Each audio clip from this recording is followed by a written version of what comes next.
Selamat berjumpa pada kuliah ilmu penyakit tumbuhan, dan pada kali ini kita akan membahas tentang prinsip-prinsip pengendalian penyakit tanaman. Seperti pada gambar ini adalah prinsip pengendalian tanaman itu bisa kita kelompokkan menjadi pertama yang disebut dengan eksklusi, kemudian ada eradikasi, kemudian ada prinsip resistensi, kemudian ada prinsip proteksi. Sedangkan cara atau metode pengendalian penyakit itu sendiri dapat kita golongkan menjadi cara undang-undang, peraturan perundangan yang dikeluarkan oleh pemerintah. Kemudian kita bisa melakukan metode fisik. Kemudian kita juga bisa melakukan teknik budidaya tanaman, pengendalian biologi, dan pengendalian kimia. Nah, kalau kita lihat dari segitiga penyakit, maka kita bisa mengelompokkan bahwa target dari tindakan pengendalian penyakit tanaman itu dapat dikelompokkan menjadi 3 sasaran. Yang pertama, sasarannya kepada patogen langsung. Itu bagaimana kita menghindari dan menghilangkan patogen pada suatu areal pertanian. Kedua, kita bisa melakukan manipulasi tentang lingkungan. Bagaimana kita mengurus lingkungan agar tidak favorable untuk perkembangan patogen, tetapi sangat favorable untuk pertumbuhan tanaman. Dan sasaran yang ketiga, tanaman sebagai inang dari satu patogen. Bagaimana kita membuat tanaman itu menjadi resisten terhadap patogen dengan sistem pemuliaan, misalnya ada juga dengan rekayasa genetika dan sebagainya, sehingga tanaman itu terhindar dari serangan dari patogen. Nah, kalau kita lihat keterkaitan prinsip dan cara pengendalian penyakit, dan ini ada kita lihat di sini tadi sudah saya sampaikan pada pembukaan bahwa eksklusi ini adalah bagaimana cara kita agar patogen itu tidak masuk kepada suatu daerah. Kita bisa melakukan dengan peraturan perundangan, kemudian kita juga sertifikasi benih, bagaimana kita menggunakan bahan-bahan tanaman yang bebas terhadap patogen, sehingga setelah pada areal pertanaman itu tidak terbawa oleh benih dan bibit tanaman.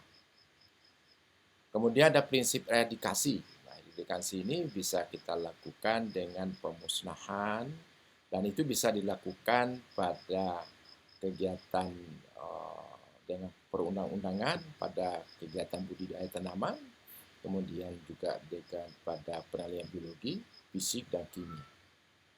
Kemudian bagaimana kita meningkatkan resistensi tanaman? Tentu kita secara budidaya kita membudidayakan tanaman yang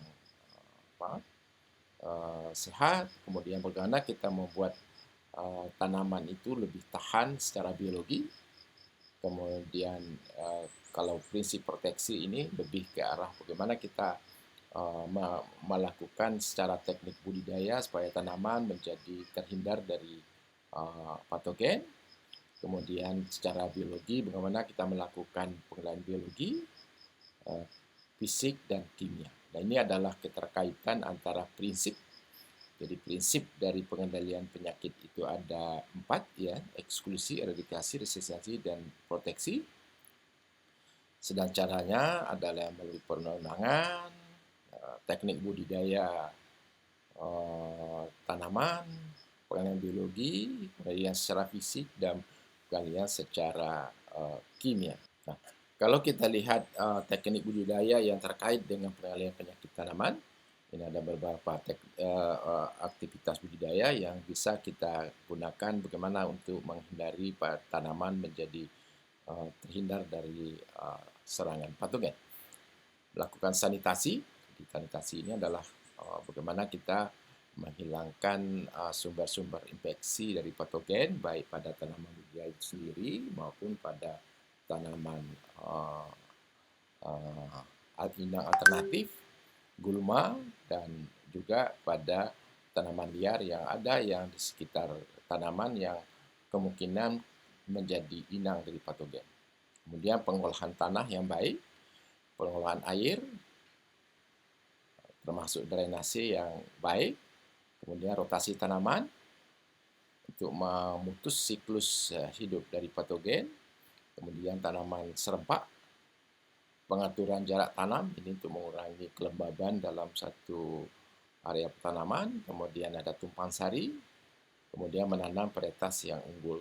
Dalam hal ini unggul di samping produksinya tinggi dan dia tahan terhadap serangan. Nah, kalau kita lihat prinsip eradikasi dalam praktek budidaya tanaman, ini adalah contoh. Jadi kalau eradikasi dalam praktek budidaya tanaman, bagaimana kita mengeradikasi tanaman inang patogen. Jadi eradikasi itu memusnahkan tanaman inang yang sudah terinfeksi agar tidak menjadi sumber inokulum bagi tanaman-tanaman yang ada di sekitarnya.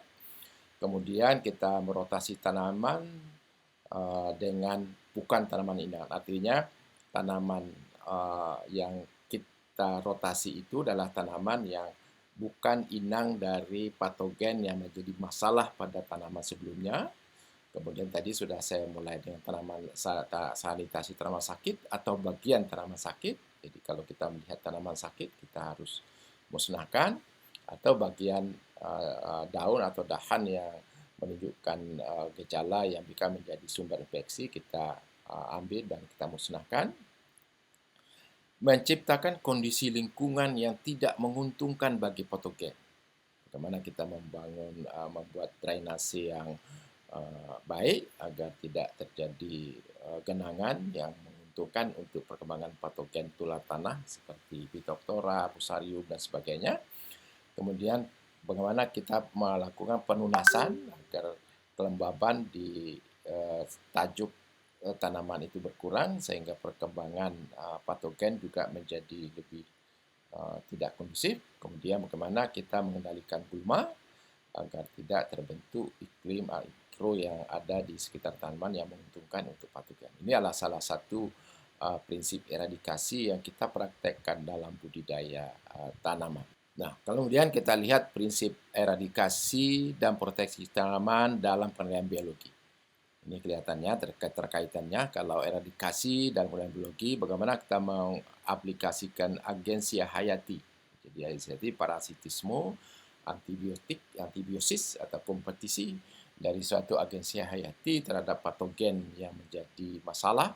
Kemudian bagaimana kita mengaplikasi bahan organik untuk memacu pertumbuhan antagonis sehingga patogen menjadi tidak bisa tumbuh di tengah-tengah agensi hayati yang tumbuh pada bahan organik yang kita aplikasikan. Kemudian kalau kita lihat proteksi tanaman dalam penilaian biologi adalah cara bagaimana kita aplikasi agensi hayati hanya parasitisme dan antibiosis itu dan kompetisi. Jadi bagaimana kita memproteksi tanaman dia menggunakan agensi hayati sama seperti tadi eradikasi juga. Kemudian ketahanan terimbas yang menggunakan patogen avirulen atau SAR, Systemic Acquired Resistance. Kemudian bagaimana kita aplikasi PGPR ini adalah Plant Growth Promoting Rhizosphere, bagaimana kita meningkatkan ketahanan sistemik dengan meningkatkan populasi mikroorganisme yang ada di dalam rhizosphere tanaman. Kemudian bagaimana kita memproteksi tanaman dengan senyawa-senyawa kimia yang bisa melindungi tanaman dari serangan patogen. Kemudian bagaimana kita menerapkan prinsip resistensi pada budidaya tanaman. Ini kita bisa melakukan penanaman varietas yang resisten vertikal, ya spesifik vertikal. Jadi nanti dalam kuliah selanjutnya kita akan jelaskan resistensi vertikal karakternya dibandingkan yang penanaman varietas resisten horizontal. Jadi resisten horizontal ini adalah varietas yang tidak non-spesifik patogen. Artinya resisten horizontal ini akan tahan terhadap semua ras patogen, tapi dengan ketahanan yang medium. Sebaliknya, vertikal tahan spesifik pada satu strain dengan ketahanan yang sangat tinggi dan tidak tahan terhadap ras patogen yang lain. Kemudian kalau prinsip resistensi dalam penilaian biologi, kita dapat melakukan dengan imunisasi ala antibody menggunakan strain lemah. Ya, dalam ini dia menggunakan strain lemah. Ini banyak dilakukan pada virus, ya. Kita sengaja kita inokulasi dengan strain lemah untuk mendapatkan ketahanan terhadap strain ganas. Kemudian ada aplikasi double stranded RNA mediated resistant ini untuk menginduksi tanaman membentuk ketahanan dalam bentuk RNA silencing atau juga dikenal dengan RNA interferon. Jadi dia bisa mendegradasi RNA baik jamur, patogen dan juga jamur, maksudnya virus, jamur dan bakteri. Bahkan mediated resistant ADS RNA mediated resistant, DS itu utas ganda RNA ini bisa diaplikasikan untuk mengendalikan serangga hama. Nah, tadi sudah kita bicarakan keterkaitan prinsip pengendalian penyakit dengan cara atau metode pengendalian yang dilakukan. Maka selanjutnya kita coba melihat apa itu pengendalian biologi. Jadi pengendalian biologi ini pertama diinikan adalah komersialisasi agensia biokontrol penyakit tanaman pertama tahun 63. Digunakan Peronospora gigantea untuk mengendalikan penyakit busuk akar pinus Heterobasidium atau Pomis anosum di Amerika ini. Kemudian penggunaan Trichoderma viridae, Trichoderma hazenarum, Trichoderma hamatun dan Trichoderma koningi. Dia merupakan antagonis yang pengendali berbagai patogen tanaman dan sudah banyak dilaporkan bahwa Trichoderma ini banyak mengendalikan patogen melalui proses parasitisme dan antibiosis. Antibiosis ini artinya Trichoderma bisa memproduksi antibiotik yang bisa mematikan patogen yang menjadi masalah pada tanaman pertama.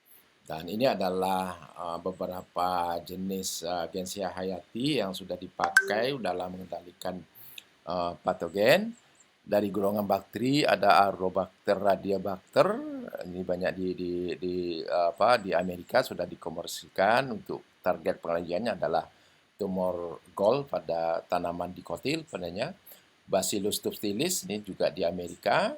Pseudomonas fluorescens di Australia, kemudian Pseudomonas fluorescens di USA. Ini juga menggunakan untuk mengendalikan penyakit pada benih. Kemudian jamur, ya, di arah Peronospora gigantea tadi sudah kita ini untuk Pomes anosus yang sudah dikomersilkan di Inggris. Kemudian Pythium oliganthrum ini di USSR, untuk Pythium ini rubah kecambah. Jadi Pythium ini adalah agensia hayati yang bisa menghambat perkembangan Pythium. Trichoderma harzianum ini di Indonesia juga banyak, tapi dikomersilkan di Israel untuk damping off, ya. Trichoderma viridae di Eropa, dan kita juga banyak di laboratorium proteksi tanaman juga banyak penelitian tentang Trichoderma viridae. Bahkan kita sudah mempunyai paten yang disebut dengan Trichobas, ya. Trichobas itu ada oleh dosen-dosen HPT. Kemudian Trichoderma species ini juga ini untuk penyakit akar. Kemudian Fusarium oxysporum strain lemah. Ini juga di Jepang dikomersilkan, tapi di Indonesia juga banyak digunakan untuk mengendalikan penyakit Fusarium pada vanili. Dan ini juga ada agensia dari bakteri dan PGPR. Jadi ini adalah Agrobacter tadi, varietas Tomipation ini juga digunakan sebagai agensi hayati. Patogen yang dikendalikan menggunakan agensi hayati.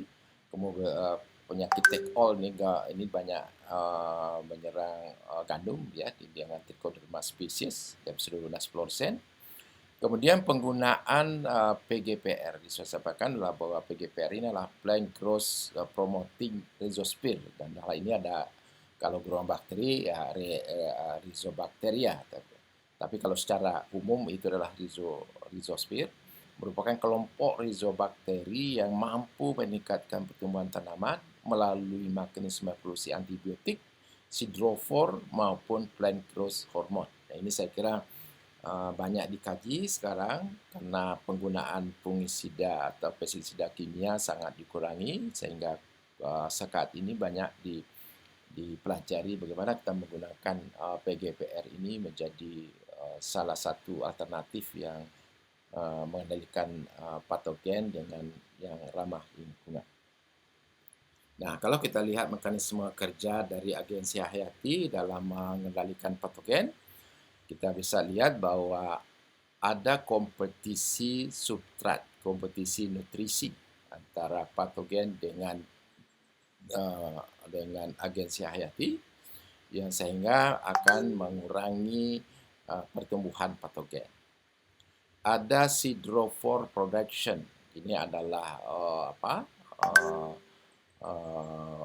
agensi hayati yang bisa memproduksi sidrofor yang bisa menghambat perkembangan patogen. Kemudian produksi antibiotik. Jadi ada banyak jenis antibiotik yang sudah ditemukan, ada phenonazin, pyronitrin, pyrrolethrin, glycotoksin, viridin, dan glycophyrin. Dan ini adalah antibiotik yang diproduksi oleh agensi hayati yang bisa mematikan atau menghambat perkembangan patogen. Ada volatile substrat. Nah, ini adalah yang bisa menguap nih, uap amonia, HCN, dan piron yang juga bisa mematikan patogen. Kemudian agensi hayati juga bisa menghasilkan enzim kitinase. Ini adalah yang menghancurkan kitin, karena dinding sel dari jamur pada umumnya terbuat dari kitin, dan selulase ini adalah yang bisa mengurai selulose pada dinding sel dari suatu patogen. Kemudian parasitisme, jadi bagaimana agensi hayati bisa memparasit patogen. Kemudian plant growth promoting factor, ini adalah bagaimana PGPR gitu ini bisa meningkatkan ketahanan systemic resisten dari tanaman, sehingga tanaman itu menjadi tahan terhadap patogen.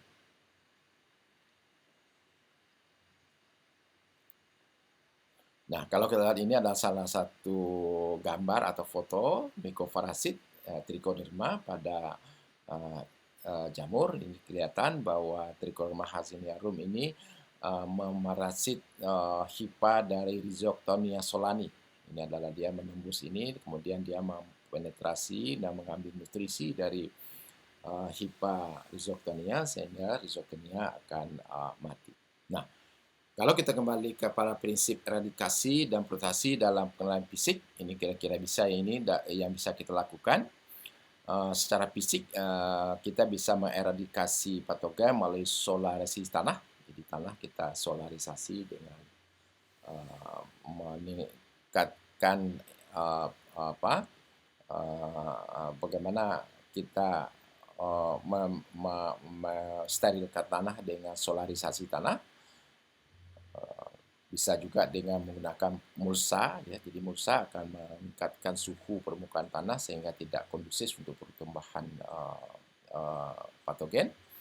Kemudian dengan radiasi, perlakuan panas dan sebagainya, Sedangkan proteksi kita bisa lakukan dengan penyimpanan bahan tanaman pada suhu rendah untuk menghambat pertumbuhan patogen dan mengurangi cahaya yang dapat menstimulasi pertumbuhan patogen. Ini biasanya untuk penyimpanan dari suatu benih yang akan kita gunakan sebagai benih untuk tanaman di lapak.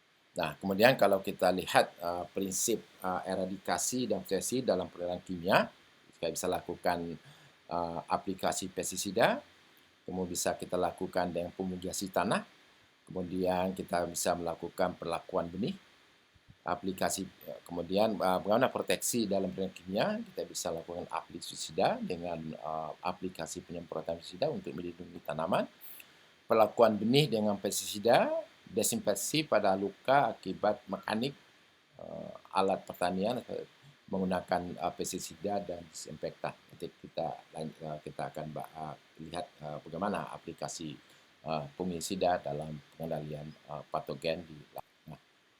Sebelum kita masuk ke fungisida yang khusus untuk jamur patogen, jadi secara umum ya bahan kimia yang bisa mematikan patogen, hama dan gulma itu kita sebut dengan fungisida, pestisida. Maka secara umum jenis pestisida berdasarkan organisasi saranya itu adalah insektisida untuk hama, akarisida untuk tungau, moluskisida untuk moluska, rodentisida untuk tikus ya, nematisida untuk nematoda, fungisida untuk jamur dan fungi atau cendawan, bakterisida untuk bakteri, herbisida untuk pengendalian gulma. Nah, ini terlihat bahwa tidak ada virusida karena virus tidak bisa tidak respon atau tidak sensitif terhadap perlakuan kimia. Sampai sekarang kita belum pernah tahu apa bahan kimia yang bisa mematikan. Nah, secara umum fungisida itu bisa dibagi menjadi 3, yaitu adalah fungisida anorganik, itu oleh senyawa anorganik seperti dulu pernah ada tembaga, kuprum, oksida, kuprum dioksi, kemudian ada belerang atau sulfur, kemudian ada tembaga. Kemudian ada organik tidak sistemik, dia ada ditiokarbamat, nitrogen heterosiklik, dan quinon. Kemudian ada organik sistemik, ini ada benzimidazole, ada primidin, morfilin, oksatin, organofosfat, asilalanin, dan antibiotik. Dan ini adalah pembagian umum secara umum dari fungisida yang ada kita pakai saat. Nah, kalau kita lihat perkembangan fungisida, jadi ada fungisida itu dimulai sejak tahun 1637 itu untuk serial untuk perlakuan benih. Dan kemudian banyak sekali penemuan dan terakhir pada tahun 1940 ditemukan kloronil diklor yang bisa digunakan sebagai fungisida. Dan kelihatan bahwa fungisida dari tembaga itu sudah ditemukan pada tahun 1885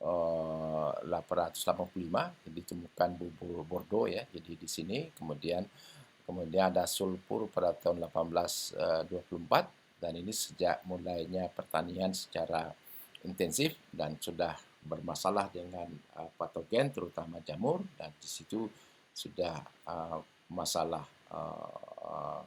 pengelolaan kimia sudah dimulai dengan menggunakan berbagai bahan kimia yang bisa mengendalikan Nah, ini kalau kita lihat fungisida tembaga ya, dari awal itu adalah CuSO4 bubur Bordeaux ya, jadi ada kemudian CuSO4 NaCO bubur Burgundy, kemudian CuSO4 NH4CO3 bubur Yestenol. Ini adalah salah satu contoh yang sampai sekarang masih ada label Bordeaux yang bisa digunakan untuk pengendalian patogen.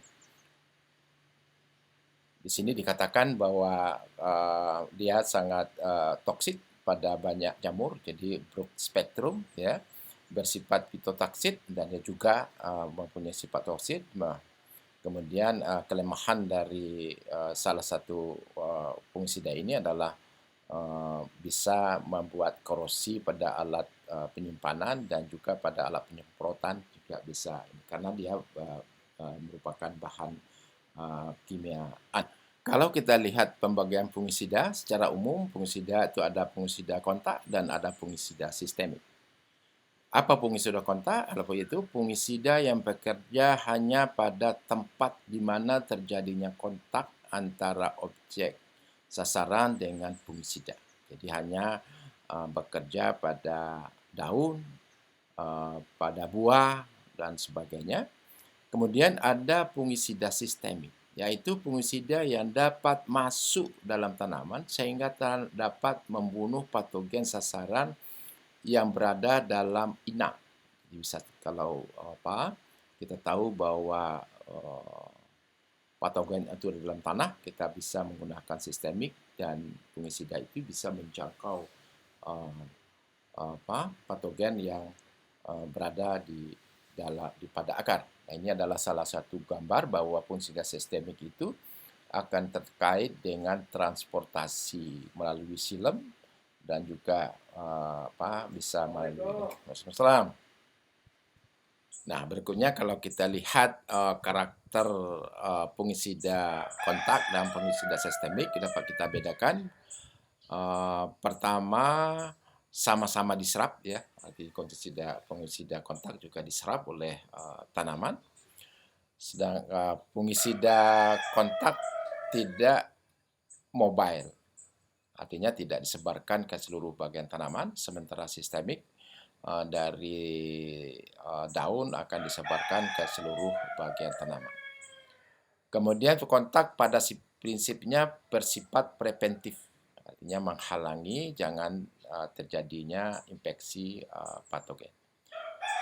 Sedangkan sistemik dia bisa bersifat preventif, artinya sebagai proteksi atau menghalangi terbentuknya patogen, dan juga bisa bersifat kuratif, arti pengobatan, atau bisa juga untuk patogen yang sudah menginfeksi tanaman.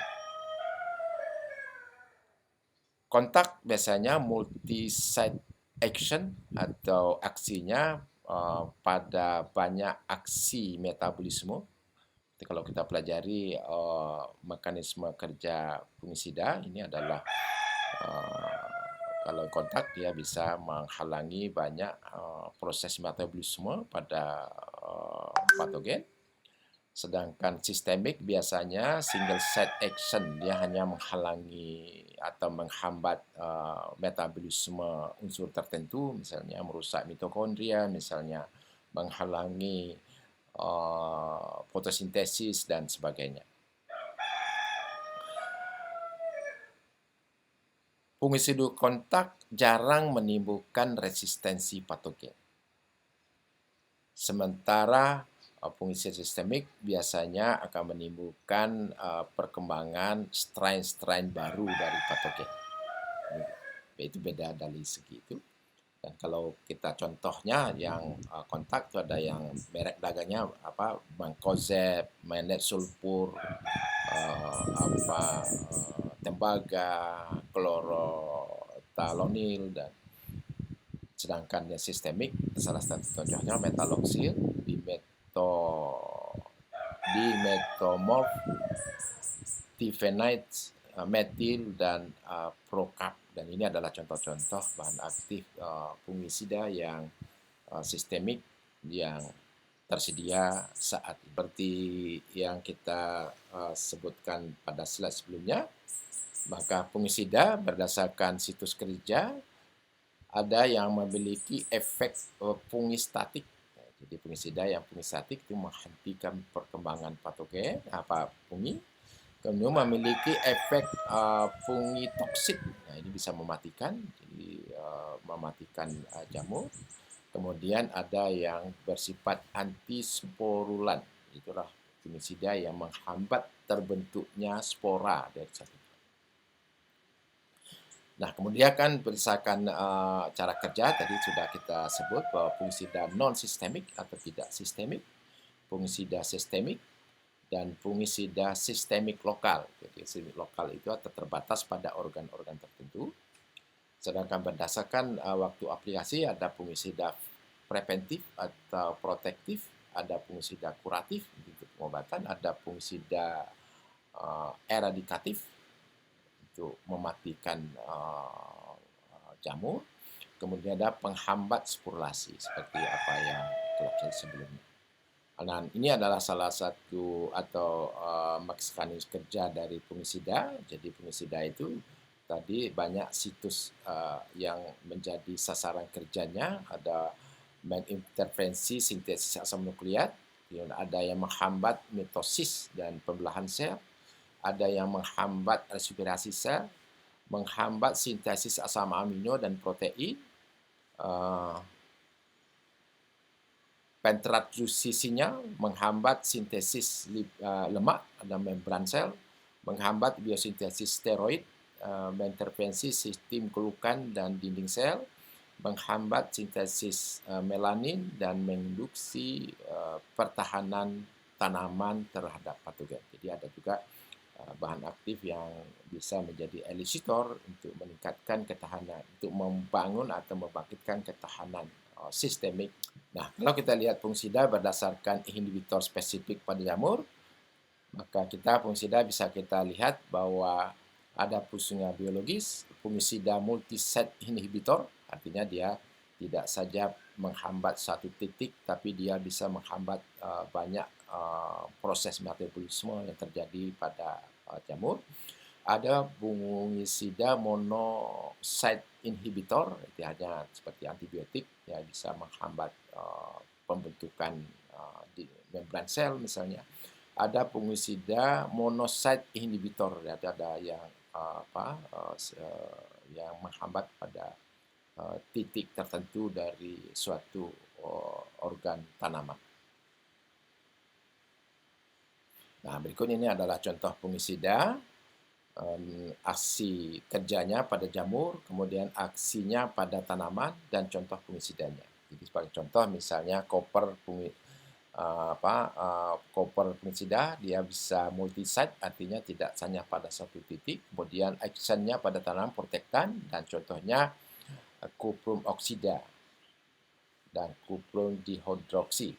Dan ini banyak contoh, ada yang karbamat misalnya, dia single site, jadi hanya menghambat satu proses metabolisme, kemudian sifatnya protektan, kemudian contohnya propomacap atau presikon. Nah, ini juga contoh dalam tabel ini adalah 1 sampai 11 contoh yang ada di sini.